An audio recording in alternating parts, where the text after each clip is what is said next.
الحمد للہ وحدہ والصلاة والسلام علی من لا نبی بعدہ وعلی آلہ واصحابہ اجمعین۔ محترم ناظرین کرام، السلام علیکم ورحمۃ اللہ وبرکاتہ۔ آپ دیکھ رہے ہیں ترجمان الکتاب یوٹیوب چینل، جہاں ہم آپ کے سامنے مستند اسلامی کتابوں سے ایمان افروز واقعات اور نصیحت آموز تعلیمات پیش کرتے ہیں۔ آج کے اس ویڈیو میں ہم فضائل اعمال حکایات صحابہ کے تیسرے باب سے وہ پر اثر واقعات سنیں گے جن میں رسول اللہ صلی اللہ علیہ وسلم اور صحابہ کرام رضی اللہ عنہم کا زہد، فقر اور دنیا سے بے رغبتی واضح ہوتی ہے۔ تیسرا باب، صحابہ کرام رضی اللہ عنہم اجمعین کے زہد و فقر کے بیان میں۔ اس بارے میں خود نبی اکرم صلی اللہ علیہ وسلم کا اپنا معمول اور اس کے واقعات جو اس امر پر دلالت کرتے ہیں کہ یہ چیز حضور صلی اللہ علیہ وسلم کی خود اختیار فرمائی ہوئی اور پسند کی ہوئی تھی، اتنی کثرت سے حدیثوں کی کتابوں میں پائے جاتے ہیں کہ ان کا مثال کے طور پر بھی جمع کرنا مشکل ہے۔ حضور صلی اللہ علیہ وسلم کا ارشاد ہے کہ فقر مومن کا تحفہ ہے۔ حضور صلی اللہ علیہ وسلم کا پہاڑوں کو سونا بنا دینے سے انکار۔ حضور صلی اللہ علیہ وسلم کا ارشاد ہے کہ میرے رب نے مجھ پر یہ پیش کیا کہ میرے لیے مکہ کے پہاڑوں کو سونے کا بنا دیا جاوے۔ میں نے عرض کیا، اے اللہ، مجھے تو یہ پسند ہے کہ ایک دن پیٹ بھر کر کھاؤ تو دوسرے دن بھوکا رہو، تاکہ جب بھوکا ہو تو تیری طرف زاری کروں اور تجھے یاد کروں، اور جب پیٹ بھروں تو تیرا شکر کروں، تیری تعریف کروں۔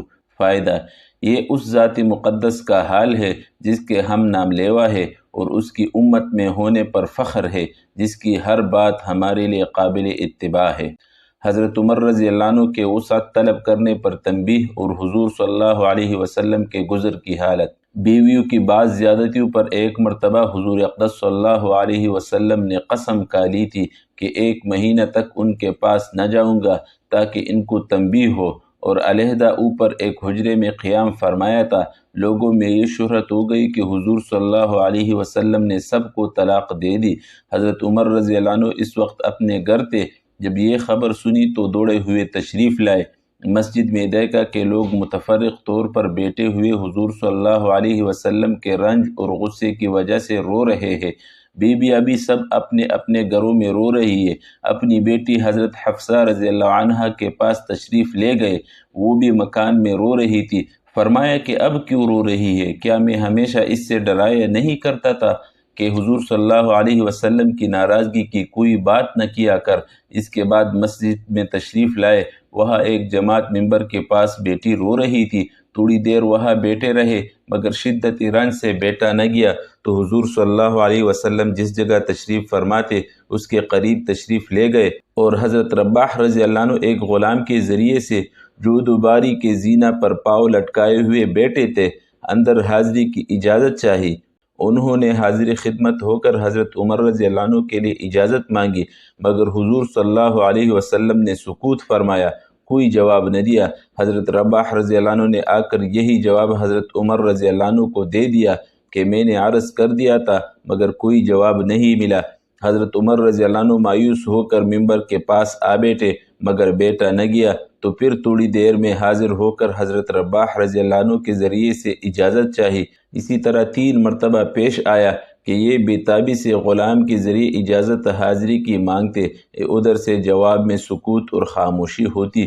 تیسری مرتبہ جب لوٹنے لگے تو حضرت رباح رضی اللہ عنہ نے آواز دی اور کہا کہ تمہیں حاضری کی اجازت ہو گئی۔ حضرت عمر رضی اللہ عنہ حاضر خدمت ہوئے تو دیکھا کہ حضور اقدس صلی اللہ علیہ وسلم ایک بوریے پر لیٹے ہوئے ہیں جس پر کوئی چیز بچھی ہوئی نہیں ہے، اس وجہ سے جسم اطہر پر بوریے کے نشانات بھی ابھرے آئے ہیں۔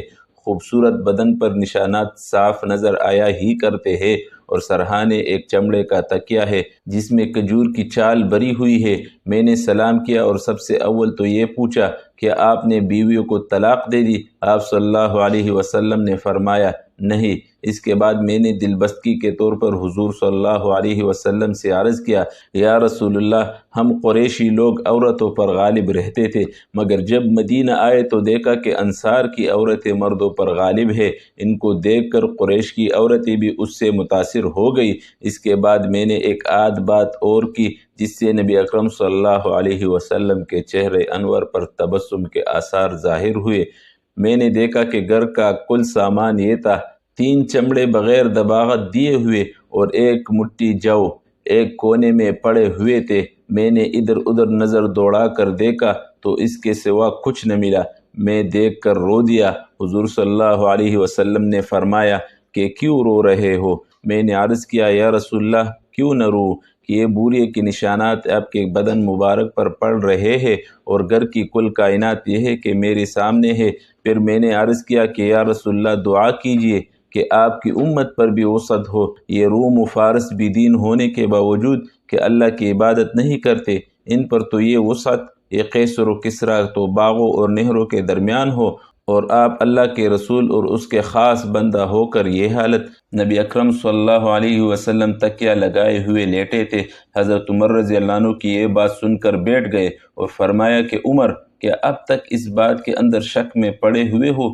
سنو، آخرت کی وسعت دنیا کی وسعت سے بہت بہتر ہے۔ ان کفار کو طیبات اور اچھی چیزیں دنیا میں مل گئی اور ہمارے لیے آخرت میں ہے۔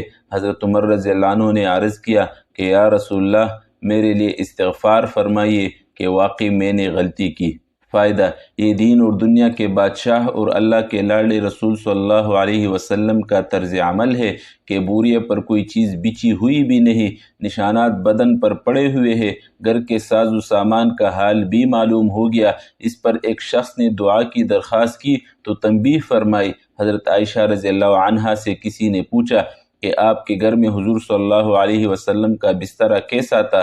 فرمایا کہ ایک چمڑا کا تھا جس میں کھجور کی چھال بری ہوئی تھی۔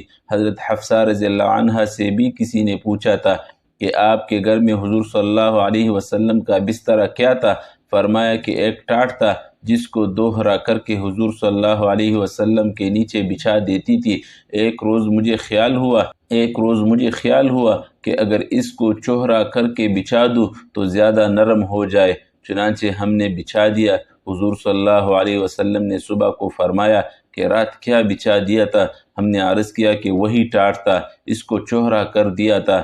فرمایا اس کو ویسا ہی کر دو جیسا پہلے تھا، اس کی نرمی رات کو اٹھنے میں مانع بنتی ہے۔ اب ہم لوگ اپنے نرم اور روئے دار گدوں پر بھی نگاہ ڈالے کہ اللہ نے کس قدر وسعت فرما رکھی ہے، اور پھر بھی بجائے شکر کے ہر وقت تنگی کی شکایت ہی زبان پر رہتی ہے۔ پیارے ناظرین، یہ واقعات ہمیں یہ سبق دیتے ہیں کہ اصل دولت دنیا کی آسائشوں میں نہیں بلکہ قناعت اور اللہ تعالیٰ پر بھروسہ کرنے میں ہے۔ آئیے ہم بھی اپنی زندگی کو صحابہ کرام رضی اللہ عنہم کے زہد و فقر اور حضور صلی اللہ علیہ وسلم کی تعلیمات کے مطابق بنانے کی کوشش کریں۔ اگر یہ ویڈیو آپ کو پسند آئی تو اسے لائک اور شیئر کریں، اور مزید ایمان افروز مضامین کے لیے ترجمان الکتاب یوٹیوب چینل کو سبسکرائب ضرور کریں۔ والسلام علیکم ورحمۃ اللہ وبرکاتہ۔